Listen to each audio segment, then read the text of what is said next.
রাজ্যের ইনফ্লুয়েন্সাররা মহিলা এন্টারপ্রেনারদের উৎসাহ বৃদ্ধি করা, তাদেরকে আর্থিক দিক দিয়ে স্বনির্ভর করা এবং আনন্দ বিনোদনের লক্ষ্য ও উদ্দেশ্যকে সামনে রেখে প্রতি রবিবার ত্রিপুরা শান্তিনিকেতন মেডিকেল কলেজ ও হাসপাতাল প্রাঙ্গণে বসে ই হাট। 8ই ফেব্রুয়ারি ত্রিপুরা শান্তিনিকেতন মেডিকেল কলেজ ও হাসপাতাল প্রাঙ্গণে অনুষ্ঠিত হবে ত্রয়োদশ ই হাট। এই ই হাটের জন্য একটা সপ্তাহ অধীর আগ্রহে অপেক্ষা করে থাকেন কন্টেন্ট ক্রিয়েটার ও ইনফ্লুয়েন্সাররা। পজিটিভ বার্তার উদ্যোগে মহিলা উদ্যোগপতিদের এই প্ল্যাটফর্ম তৈরি করে দেওয়া হয়েছে। নৃত্য, সঙ্গীত ইত্যাদি সংস্কৃতি চর্চা, ডিজিটাল প্রযুক্তির মেলবন্ধন হচ্ছে এই ইহাট। ইহাটের মধ্য দিয়ে মহিলা এন্টারপ্রেনাররা কন্টেন্ট ক্রিয়েট করে থাকেন। এর মধ্য দিয়ে নিজেদের সমাজে প্রতিষ্ঠিত করার প্ল্যাটফর্ম তৈরি হচ্ছে ইহাট।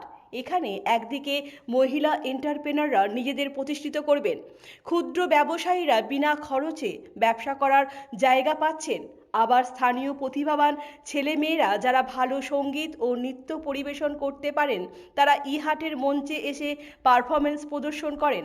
তাতে করে শিল্পী নিজে যেমন আনন্দিত হন, তেমনিভাবে উপস্থিত সকলকেই আনন্দ উপভোগ করার সুযোগ করে দেন।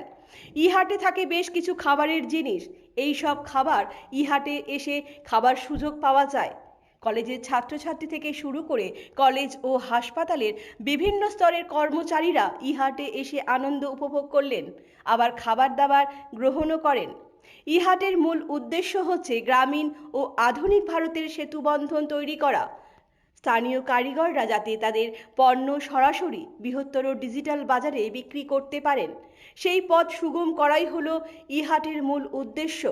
কিন্তু পণ্য বিক্রি করা নয় শুধু, এই ইহাট হচ্ছে সংস্কৃতি ও সৃজনশীলতার এক মিলন মঞ্চ, যেখানে লোকসঙ্গীত, নৃত্য, চিত্রকলা, হস্তশিল্প কিংবা স্থানীয় ঐতিহ্য সব কিছুরই সমান গুরুত্ব রয়েছে। এই লক্ষ্যকে সামনে রেখেই ত্রিপুরা শান্তিনিকেতন মেডিকেল কলেজ ও হাসপাতাল প্রাঙ্গণে বসে ই হাট। ব্যুরো রিপোর্ট, পজিটিভ বার্তা।